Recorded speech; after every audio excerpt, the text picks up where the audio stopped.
Hello, everybody. Can everybody hear me?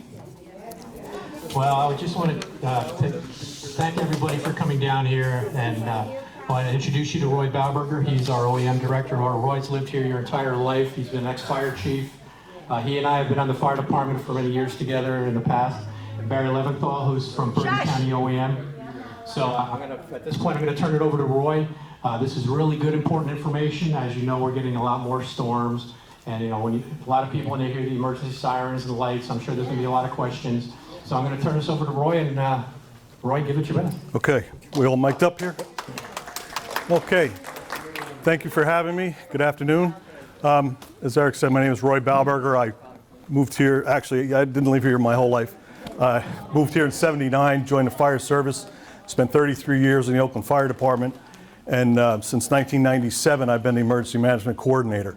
I just want to spend a couple minutes talking about emergency management. Most people have no idea really what we do. They see the truck around, they know what the fire department does, the police department, etc. But OEM has a lot of very important tasks, and a lot of it is in planning.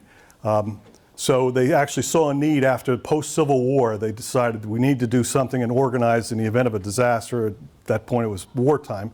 That post-disaster and during disaster we have to come up with a plan, and somebody has to be in charge. So that kind of started it all.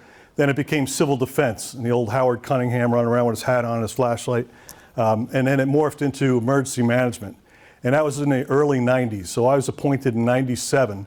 And part of the mandate was that you create an emergency operation plan. I'll go into that in a couple of minutes. And also create what we call a local emergency planning committee. And that committee is comprised of all the emergency services in town, contractors, vendors, business owners, high hazard use people, and some just citizens. And we have a great group of people. So we created this plan. It had to be done every 4 years, and that has to be done every 2 years. So in the plan, it recognizes who's responsible for what, breaks it all down. I'll go over that quickly also. And who's responsible for it, how we do it. So there's some pretty in-depth planning that goes into this whole thing. But I have to say that every instance and every situation, and I've been in every one of them since back to when, and they're all different. No two storms are alike. They hit us in different directions, different ways, wind, power, whatever it is. No two have ever been the same as long as I've been doing this. So a lot of it is flying by the seat of your pants. But by creating this plan, we're educating our group as to how we have to deal with these situations. So it's a good thing. It's a lot of work, a lot of legwork. It's a lot of people involved. So everybody in every single department that's in the plan has to review their plan, go over it, and then it gets approved. It gets looked at by the county and the state, and then you have an approved plan. In the event Oakland didn't have an approved plan, we'd be in big trouble if we had a major event. You would not be entitled to any FEMA funding, and that would be a real problem. So it's an important document that we work on. A lot of people involved. I'll quickly go through. The plan consists of a basic plan, alert, warning, and communications. How do we get information out to the public? Damage assessment. Damage assessment, I have to do what they call a PDA, a preliminary damage assessment, within 48 hours, a drive-by window assessment, and at least identify how many homes are destroyed, affected, deaths, injuries, or whatever.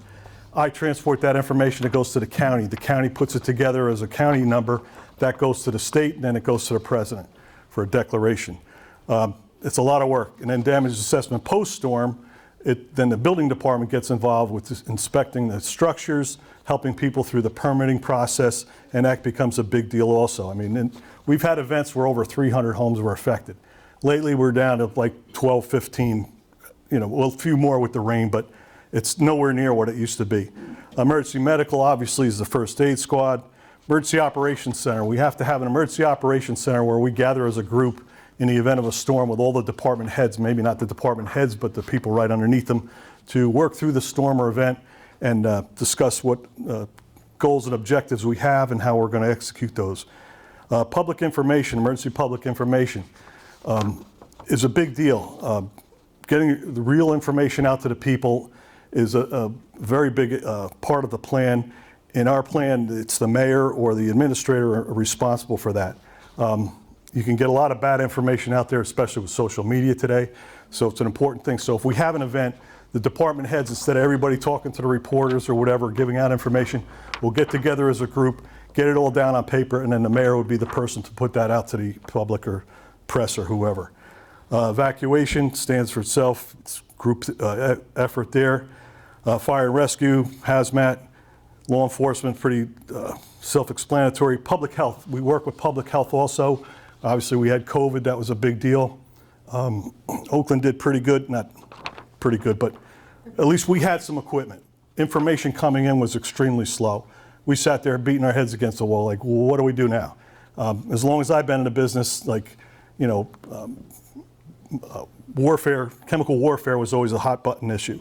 Now we have something that was very similar, but we didn't have a whole lot in place. Fortunately, we had a lot of equipment in Oakland. We had masks, we had some gowns, we had that, and we had a lot of people donate disinfectant materials, masks. Some dentists offered masks.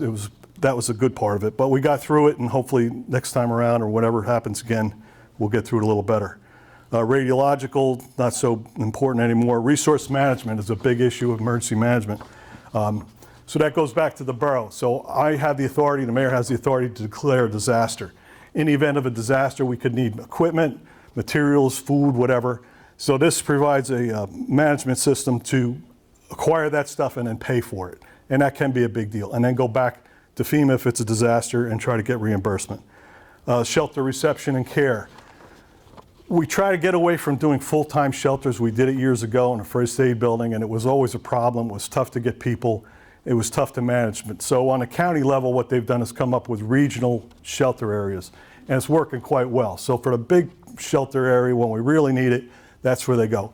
This is considered our warming center here. So in the event we have an issue on the highway, an accident, let's say we have 2 people, 10 people, whatever, their car is gone, they can't find their phone, whatever, we bring them here, we get them warm, give a meeting place for their family to pick them up, get them secured, anything they need, we get them on their way. We did have an incident in a snowstorm where I slept in the middle school with a group of campers from Canada heading to Florida, got stuck on 287, so they had no place to go, cold out, so that's our primary shelter if we had to. If we had a large event, some kind of chemical disaster, whatever, the schools are utilized for that. We have mats and that. We don't have enough beds and we don't supply all that stuff. You never could, but anyway. Social services, obviously we deal with the Red Cross and any of those outside agencies on a regular basis. So that kind of covers the annexes. I'll just talk a little bit about who's on the local emergency planning committee. So obviously myself, I have a deputy coordinator, police chief, fire chief, first aid squad.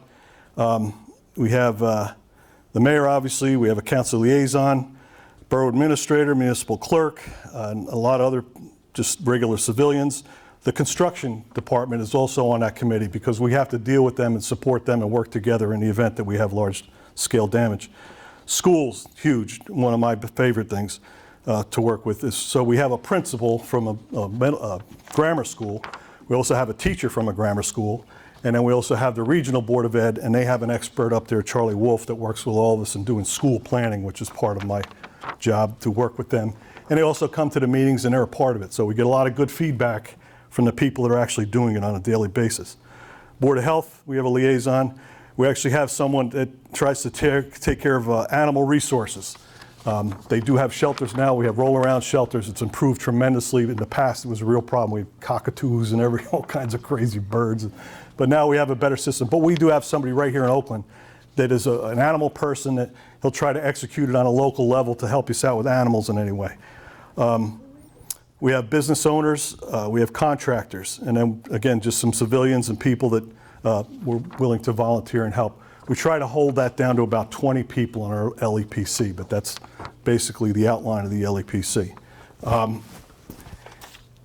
And I'm going to touch on one other item that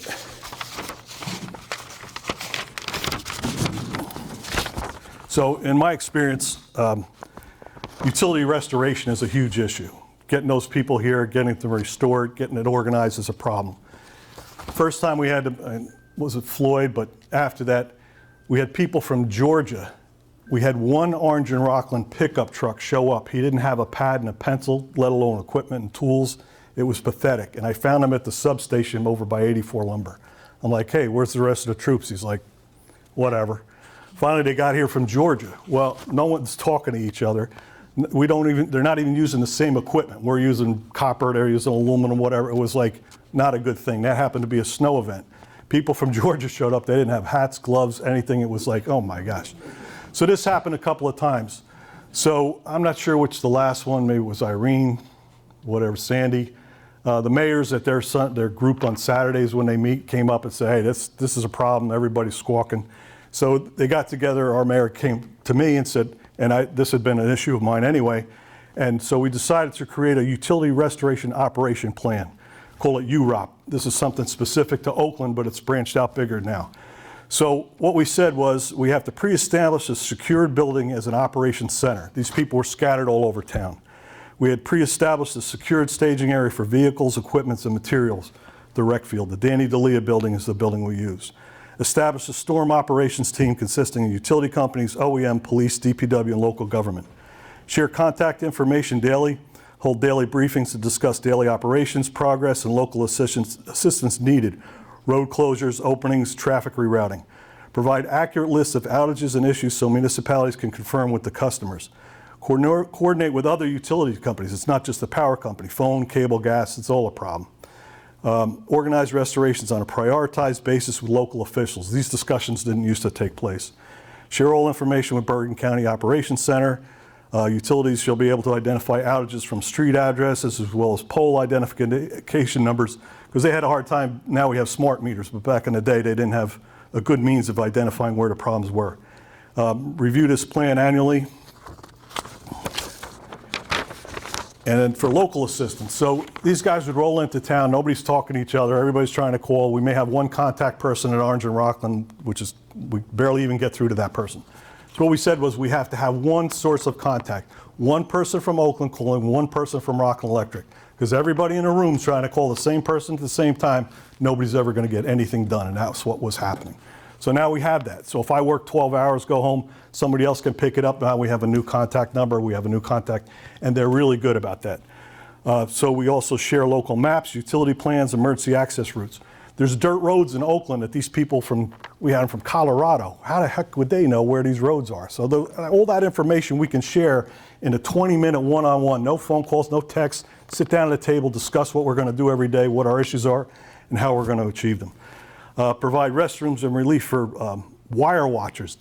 Orange and Rockland sends out people in cars to watch wires. These are not emergency personnel, whatever, and they sit in the car with no food, no bathrooms, no nothing. They have to knock on people's doors to go to the bathroom, which I thought was pathetic. So OEM will provide them with some restrooms and relieve them at times just so they can rotate and get a break. It sounds minor, but it's not to those people sitting in the car. Provide public with accurate information, utilizing local public information format, and share local resources. We have so much equipment, vehicles, materials in Oakland. My first big event as fire chief was the gas spill on 202. Well, they were building 287 at the time. Well, word got out, and all of a sudden we had trucks rolling in for the guys building 287. We had contractors that just lived in Oakland, started sending bucket trucks, sand, absorbent materials. We have tons of material here in town, and you have to share that material, and we do. So we're willing to work with these people, as we always have. Outstanding DPW, do a great job. So we'll back these people up, say, hey, look, you're in Oakland now, you're kind of working for us. We're paying the bills, and we're going to support you 100% to get you out of here as quick as we can. I've actually gone to Oakland Pizza, paid their bill so I could get them back out on the road, just to get them back up on the poles and get power restored. So I just thought it was kind of an interesting thing that people really have no idea that this is happening, and something we accomplished here in Oakland I'm very proud of. So, pretty much concludes my talk. Any questions? Right here. All right. Help the people understand how we're getting involved prior to the storm. Right. So we monitor the USGS gauge on West Oakland Ave, but that only gives me a reading in the Ramapo River. The Allerman is our problem child, or Pond Brook, whatever you want to call it. Since the completion of Route 287, which was, I believe, 94 when it opened up, we've seen a horrible amount of rain, degradation to our streams, trees getting ripped out of the river, boulders rolling around the river.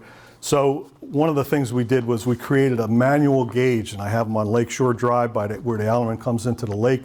I have them at the dam on Lakeshore. Those two gauges give me more information than anything else in town. It tells me whether the Ramapo's coming up or the Allerman's coming up. It doesn't even have to rain in Oakland for us to flood. So it's pretty dynamic what goes on here.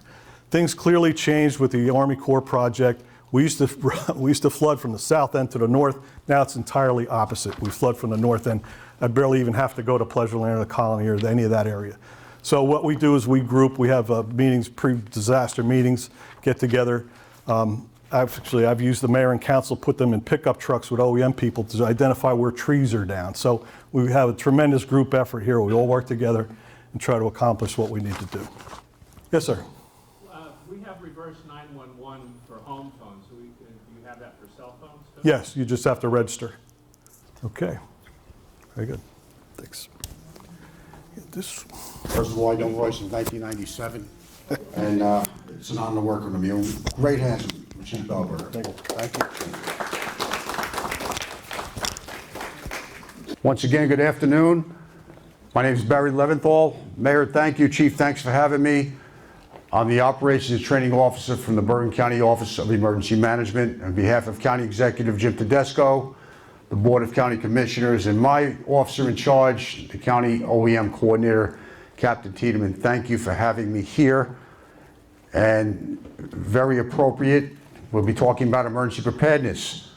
Once again, you're in great hands in Oakland and always have been and always will be.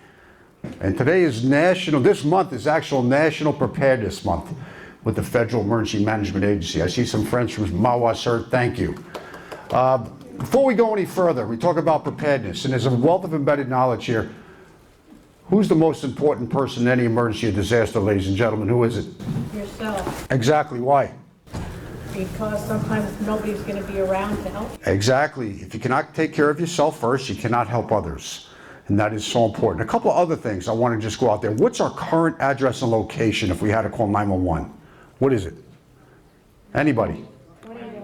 20 Lawler Drive. Excellent. We don't like to just call up 911 and say, I'm at the senior center. Why? What can that do to that 911 operator? Add to confusion. So we want to take 3 seconds. I want everybody to put your thumb up to your mouth and blow that candle out. Ready? What did that just do? Relax us a little in a disaster emergency, right? And we're going to talk about some of the things that we can do to better prepare ourselves. Something else. How many exits are in this building right now in this room? Okay. There's actually 5, everybody. There's 5 exits. It's important to know that. Why? It's called situational awareness. A lot of times people go into a building or have worked in a building for their entire professional life and have no idea that there's more than one exit or entrance. So always know that when you go into a building, a new room, a new venue, an entertainment venue, where are the exits? That's important.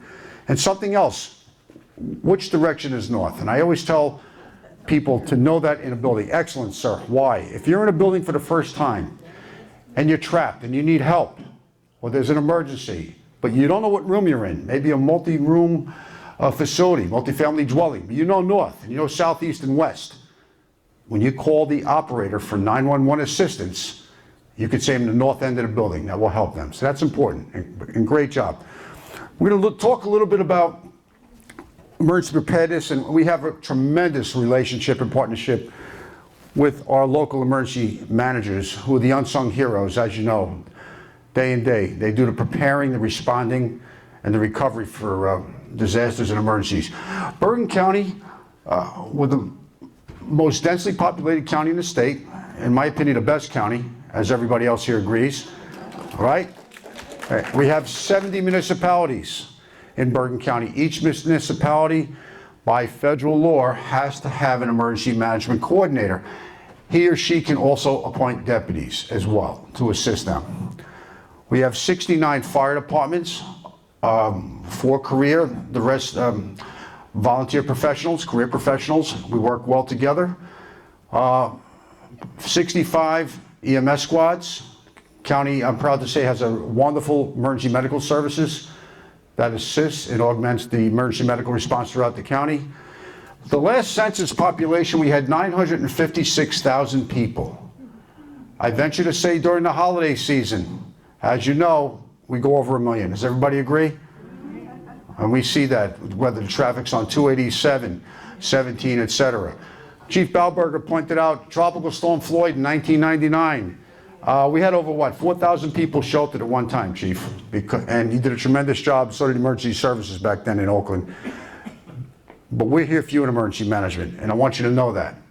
We're also within a major media market, which means what? It's good for us to do what? Work with the media, the public information connection, getting information out there. Two types of information: public information, emergency public information. I'll give you an example. There's a street fair this weekend. What type of information is that? Emergency or regular information? Public information. Public info. There's a tornado warning for Northwest Bergen. Emergency public information. So that's how critical it is to get good information out there and accurate information. So what is emergency management? It's the profession of applying science, technology, planning, and management to deal with extreme events.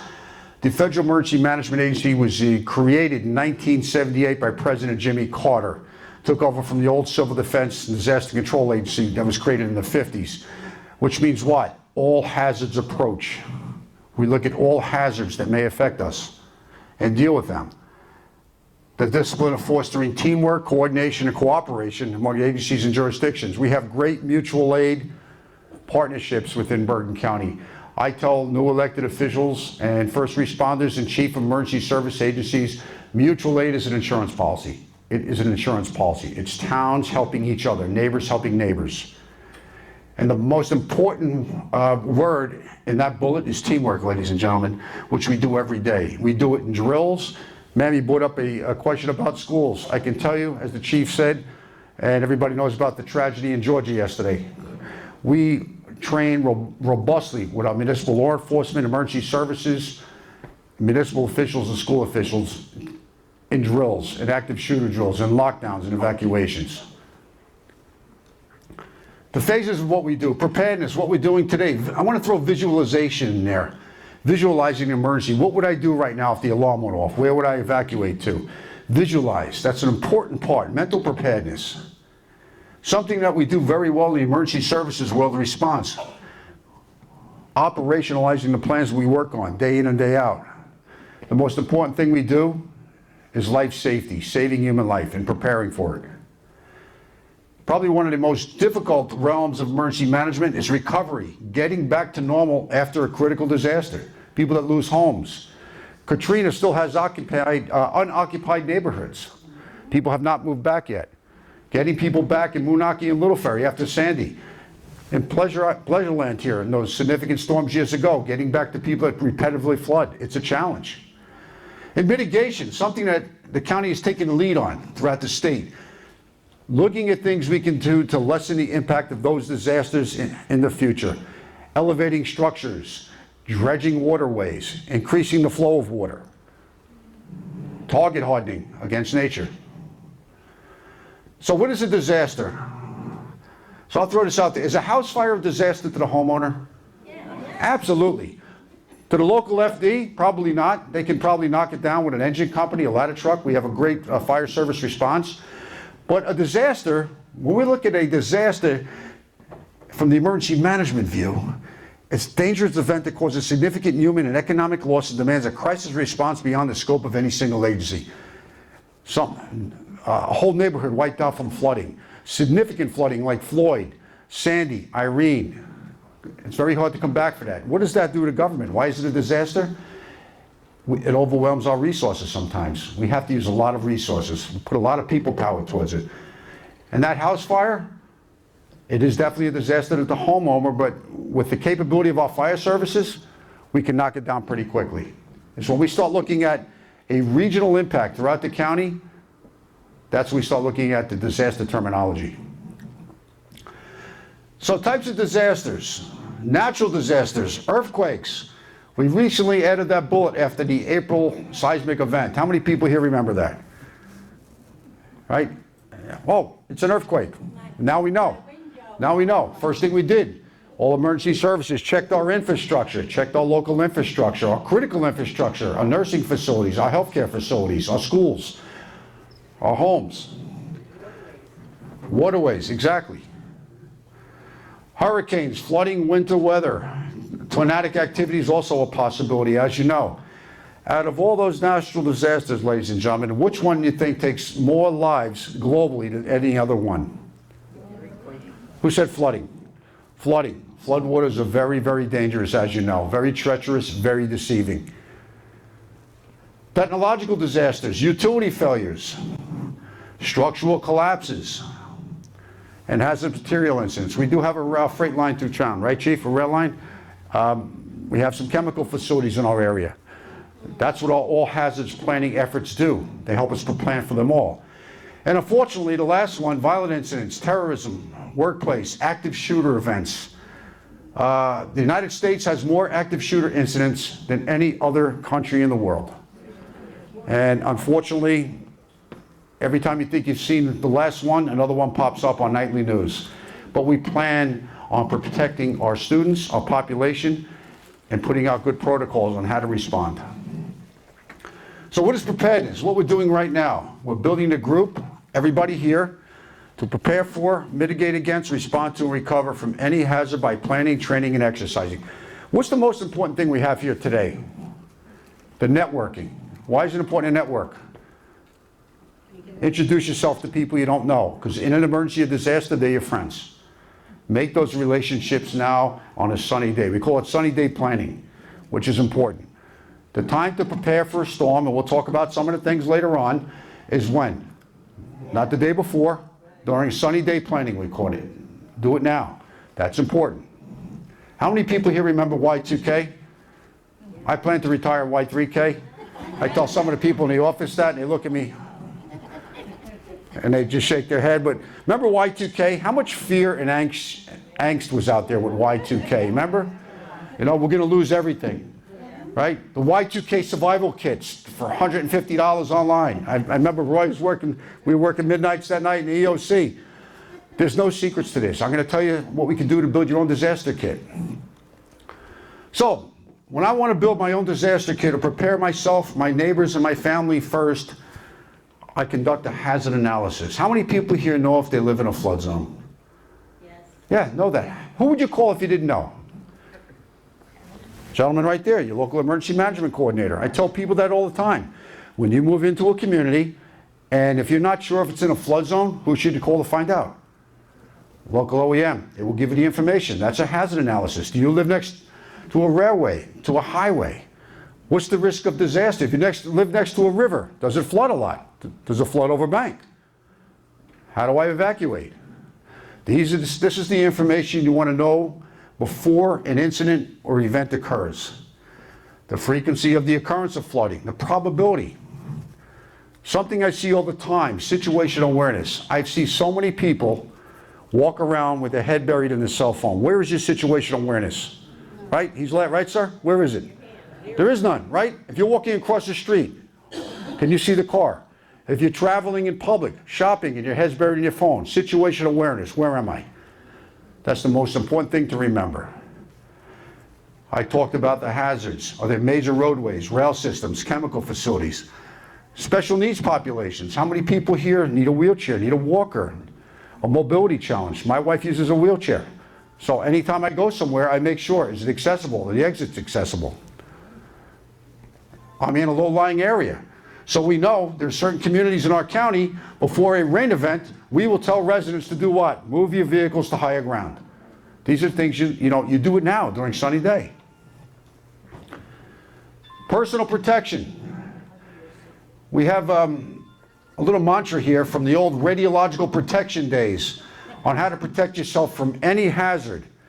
Time, distance, and shielding, which means what? Limit your time in the threat zone, right? If there's a fire there, I want to spend as little time as possible by the fires. Everybody agree? I want to put distance between myself and the threat. And also some shielding if possible, some strong fortified shielding, maybe a concrete wall, another type of structure.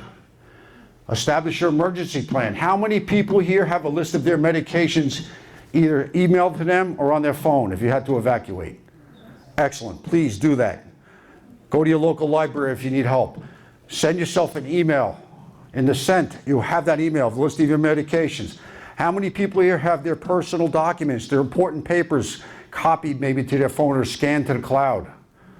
Scan those. And I'll tell you what happened during Katrina. During Katrina, the county, down there they don't call them counties, they call them parishes. That's equivalent to a county in the state of New Jersey. The Office of Vital Registry was destroyed. People's birth certificates, Marriage licenses, gone. People didn't exist on paper. So what did they have to do? We had to stand up all those government agencies and re-register them. So make copies of all those important documents. Your insurance information, how important is that? If you have to evacuate and you don't have your insurance card and you have to go to get medical care, make sure that is photocopied. And maybe email it to yourself or put it on a thumb drive or a flash drive. Identify an assembly area in your home, in your apartment. What is normally the safest room in a house? Yes, very well fortified. We know that from the people that live in Tornado Alley. If we have a basement and it doesn't flood, the basement would be. So it depends where you live. Once again, always know your exits. Know your emergency exits, no matter where you are. Remember, rule of thumb, if a facility has a kitchen, a restaurant has a kitchen, they have an exit. So always remember that. Because sometimes people only know one way and one out. What happens if everybody tries to get out that door at the same time? There could be injuries. Know where utilities come into your apartment or home. Not that you have to turn them off, but know where they come in. Why? If law enforcement comes, the police officer comes, the fire chief comes, OEM, Public Works, our unsung heroes, emergency services, they come. You can tell them where it comes in. And add personal preferences to your plan. Pets, real important. Do we want to start getting our pets plan ready today as well? Extra food, a list of pet medications? How many people have a photo of the pet on their phone? Why is that so important? Excellent, ma'am. Excellent, ma'am. Why? If we have to evacuate and we get separated from our pet, we can be reunited. We have a photo. That is so important. Sunny day planning. Sunny day planning. Personal preferences. Do we have out-of-area contacts, family members? We know during Floyd we lost phone service. Why? The Verizon central office in Rochelle Park was completely flooded. They mitigated since then. They did some mitigation efforts. But you were able to make a call outside the area, but not within our local venue. So have those outside contacts. And once again, calm beats panic, right? Blowing that candle out. Because what happens to our body under stress? What happens to our hearing, everybody? We get something called auditory exclusion. We can't hear people giving us emergency direction. What happens to our vision? We get tunnel vision. We may not see the exit signs or somebody signaling for us to go this way or direct us to safety. And what happens to our fine motor skills? They diminish. So the time to do the planning is on a sunny day, on a calm day before the storm comes. Now remember, we're still in hurricane season. Anybody know when hurricane season ends? November. Excellent, November. November, exactly, ma'am, November 1st. Some of our worst storms to impact this part of the nation happen in September. Once again, a list of your medications, that's important. If I know a storm's coming and I'm on a life-critical medication, what do I want to do with that medication if I know I'm low on it? What do you think? I want to call my doctor and get a refill, correct? Right? I want to make sure I have enough medication to sustain through that incident, through that emergency. Charge your cell phones. I remember one of the things we didn't plan for during Sandy, loss of fuel. Nobody saw that coming, loss of fuel. We've come a long way since then. I had a county car at the time, and I remember, I have a quarter of a tank. I'll gas up after the storm passes, right? Couldn't get gas for a couple of days. So I learned. Some of the things we learned from other municipalities, how to operate your garage door manually. Some people didn't know how to do that. We couldn't get in to get them help. So make sure you know how to release that door if you have a garage door, or tell somebody to do it. Or direct somebody to do it. Or tell communications, the 911 operator, need help getting your garage door open. Communicate with family, friends, and emergency services. Self-care, buddy care, stranger care. Random acts of kindness. Take care of your neighbors. Get to know people. That's important. And once again, safeguard your important documents. Real important. Because in the recovery process, the chief will tell you, post-storm, one of the things FEMA is going to want to see is what? Your insurance documents, proof of ownership. Safeguard those documents. Make copies. Put them on the cloud. Put them on your phone. Because what do we have today that we didn't have years ago? We have an instant computer now on our phone, correct? One of the things that I like a whistle. Why do I like a whistle? Is it normal to hear a whistle in a building? A whistle is important. Why? And we learned that from Oklahoma City. from 9/11. If I'm trapped in debris, what does a dog have a better chance of hearing, a search and rescue dog? My raspy voice that has particulates in it, or a burst of a whistle? What do you think? Burst of a whistle. And why also I like whistles? If I see trouble or if I feel threatened and I blow a whistle, what's everybody going to do? They're going to turn to the direction of whistles. Whistles are very inexpensive as well. How many people here have a flashlight on them? Not your phone, because I'm going to throw this out there. There's a phone, a communications device, or an illumination device. Communications. Flashlights, one for every room. Why are they good to have?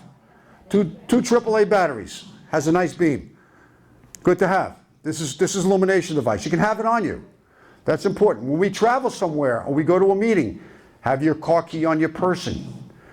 Have your car key on your person. Why?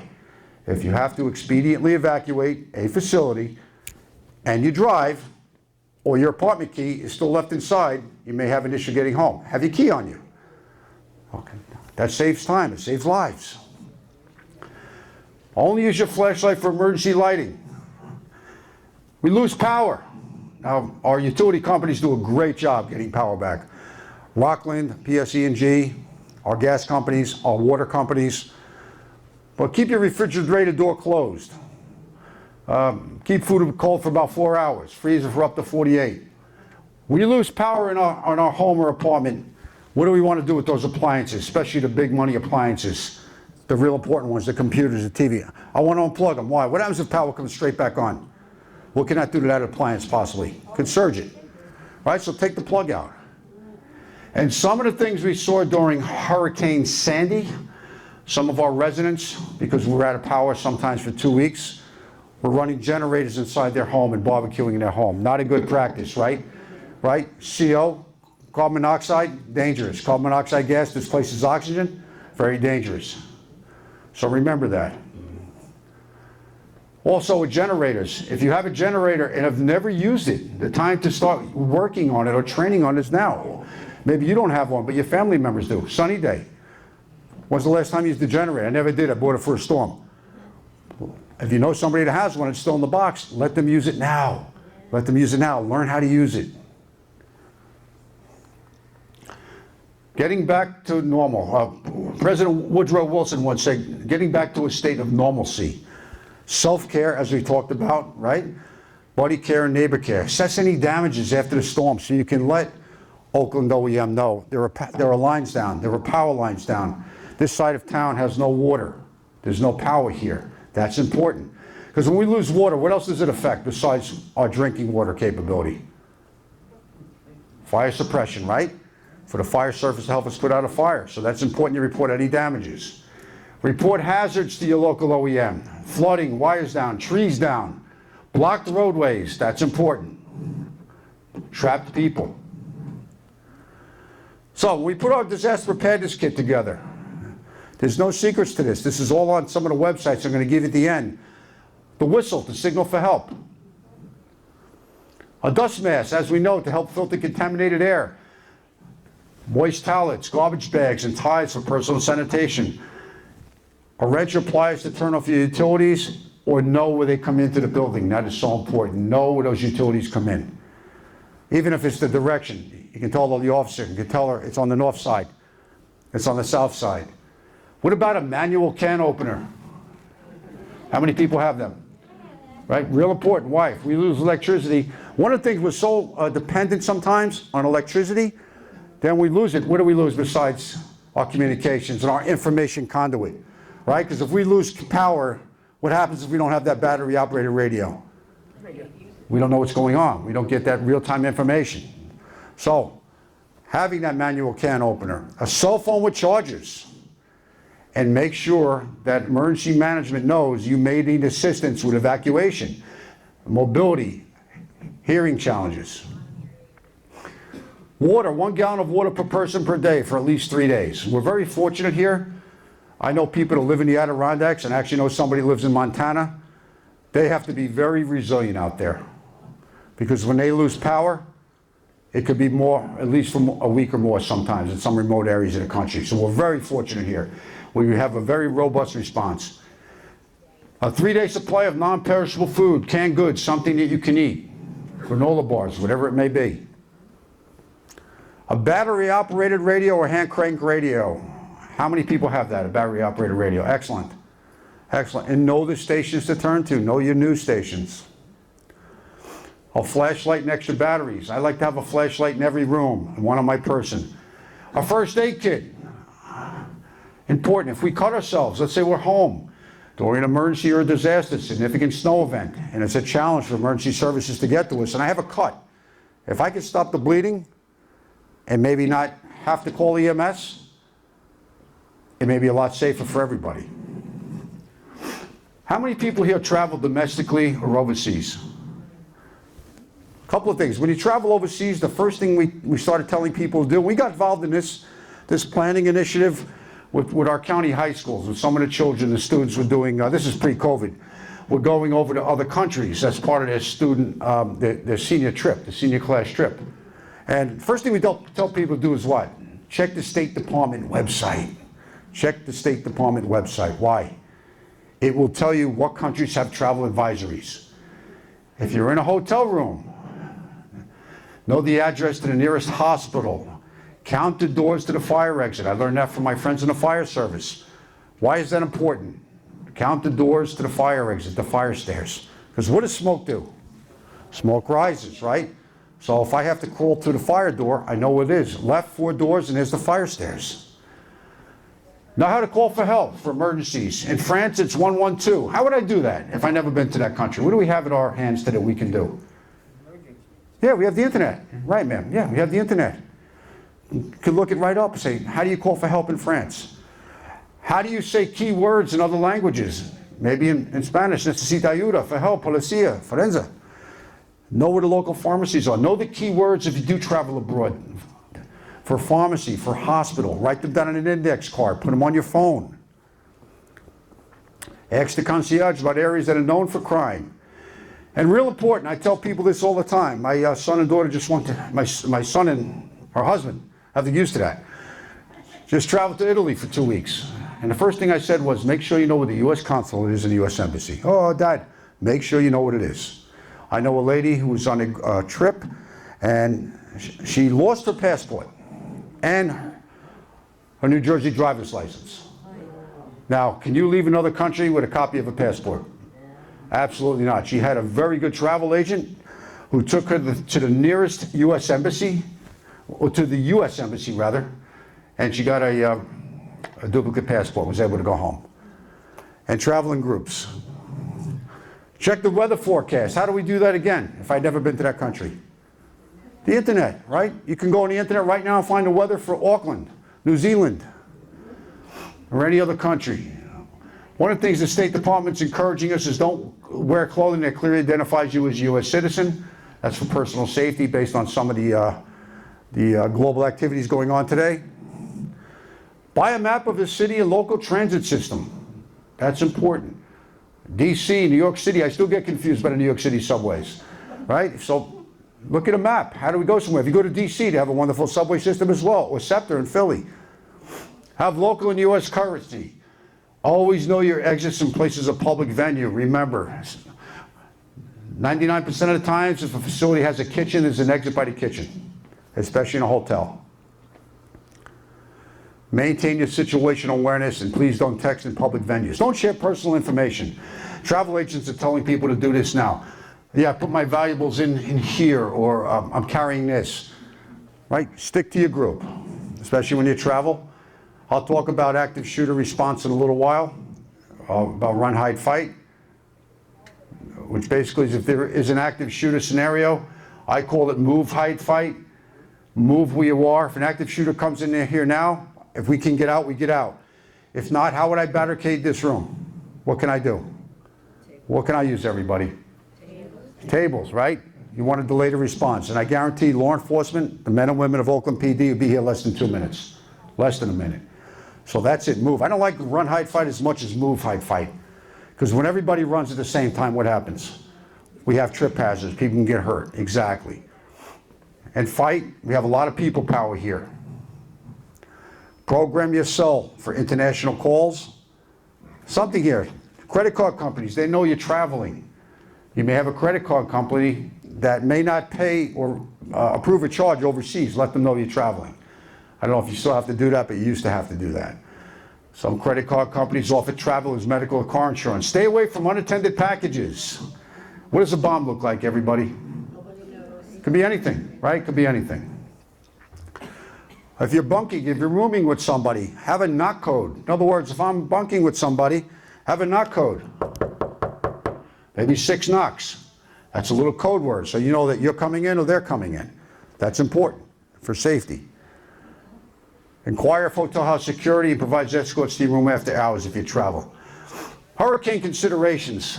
As you know, Bergen County gets hit either by severe wind, alluvial rainfall, flooding that impacts our rivers.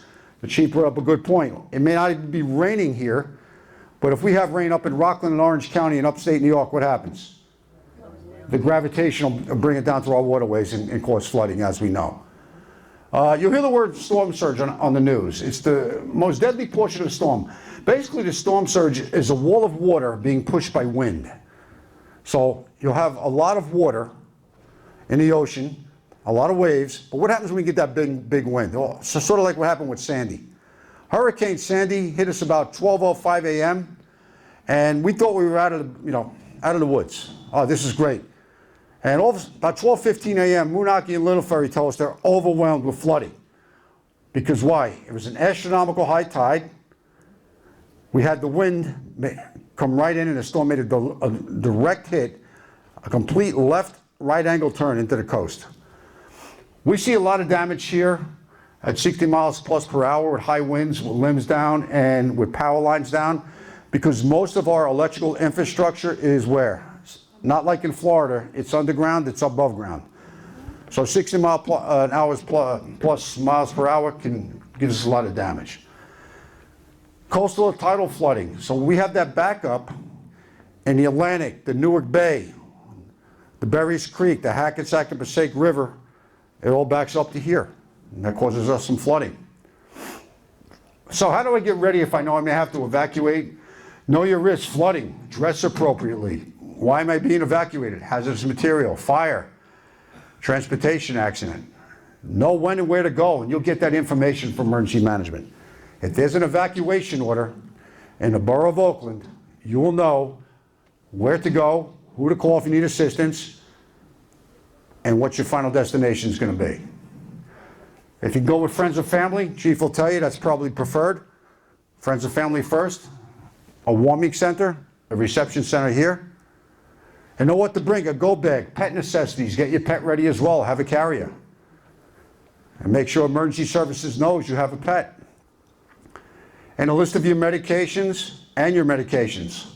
Sometimes we have to evacuate so fast we may not be able to take our medications. Have that list.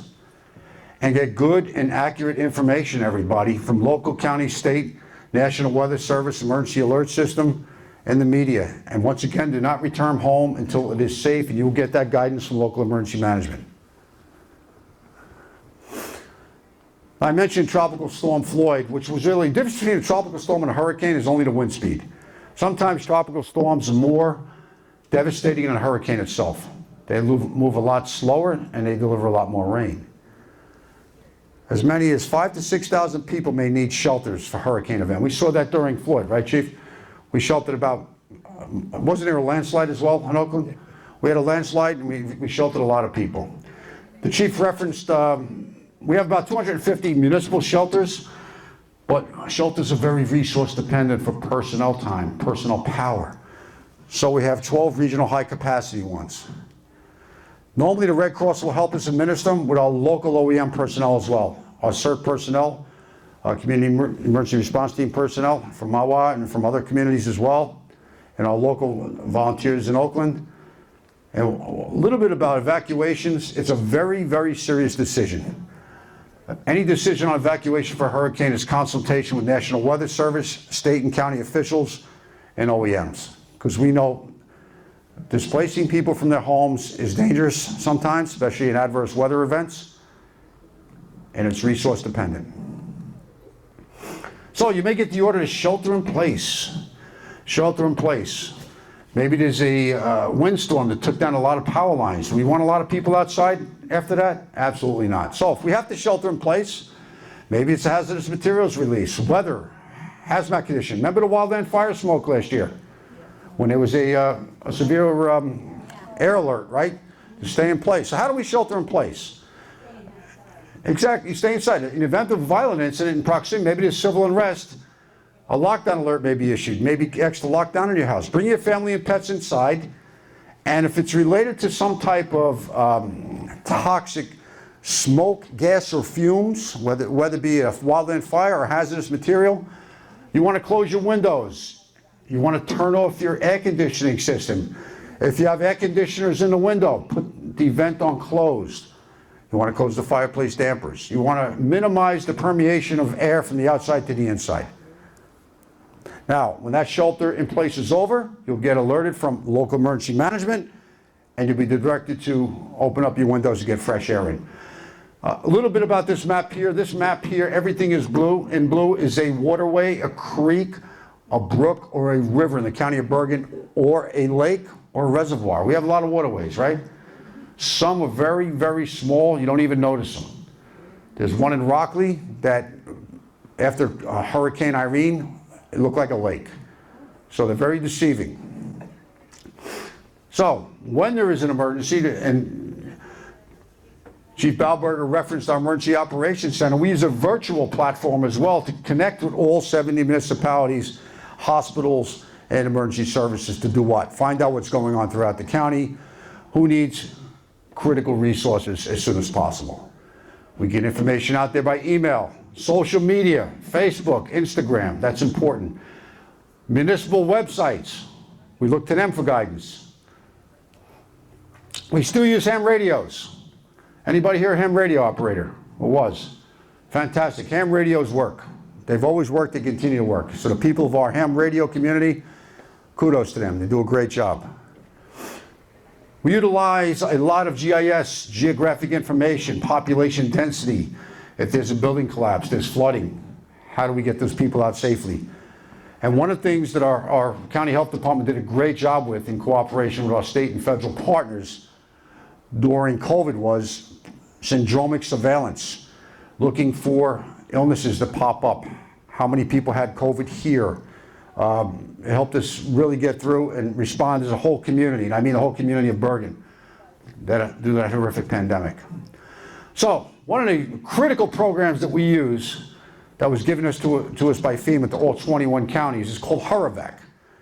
It helps us track hurricanes. A little bit about hurricanes. Hurricanes love warm water. They call it sea surface temperature. They thrive on warm water. Hurricanes develop as tropical systems off the west coast of Africa. They migrate across the Atlantic Ocean, and they may become a tropical system, stay as a tropical system, they become a tropical storm. Now, a little bit about the United States on the East Coast. A little bit, you'll hear the words cyclone, typhoon, and hurricane, all the same type of tropical event. It's just different areas of the world where it happens. In our area of the world, it's a hurricane. Now, over here, you see the Gulf of Mexico. They call that the Catcher's Mitt, the National Hurricane Center. The water is normally 85 to 95, maybe higher in the summer. Do you think hurricanes like that? Absolutely. So what happens? We just saw in Brownsville what happened a couple of months with Beryl, right? Comes right in and hits Mexico, hits the lower part of Texas, Louisiana, Alabama, or Mississippi. And we call this the bowling alley. And that's what we're most concerned about. Right? It comes up here, and we saw that during Floyd. Now, the key point here is we start looking at this. First of all, when we see a system out here by the Leeward Islands and starts hitting Puerto Rico or starts hitting Cuba, we're very concerned. Because what we do is we want to see where it's going. Now, the warmer the water here, the more impact we may have. So when it hits that 38th parallel up by North Carolina, and what Floyd did, Floyd went right up through here. The eye of Floyd went right over us. And what Sandy did was Sandy went out, by Atlantic City came back, it came right back in. And it was a direct impact on us. So that's when we start looking at them. Hurricanes lose their strength when they hit land, because why? they're losing that fuel source. They're losing that fuel source of sea surface temperature. So we use this tool, and it's very, very accurate. Southern Bergen County, as you know, experiences a lot of flooding. Why? The Hackensack River, the Passaic River, the Saddle River, they all meet in one spot and get into the Newark Bay, the Berries Creek. So we look at the flooding. A Category 4 storm, 14 feet of water. Sandy was almost there. Sandy devastated Moonachie and Little Ferry. Devastated them. And they came back. The mayors down there, the men and women of OEM, and the community itself did a great job, very resilient. So for further information, everybody here have the internet? Right? If not, can I refer you to the library? The library would gladly help you. Right? They do a great job. BergenCountyOEM.org. If you want to build a disaster preparedness kit, if you want to find out about different types of emergencies, preparedness for pets. They have great things for your grandchildren on there, your children. They do a really good job getting information out. FEMA.gov, New Jersey Office of Homeland Security, Department of Homeland Security, and OSHA as well does a great job with emergency preparedness for the workplace. Any questions? I want to thank you very much. Stay safe, and thank you for having me. I really appreciate it. God bless. Thank you.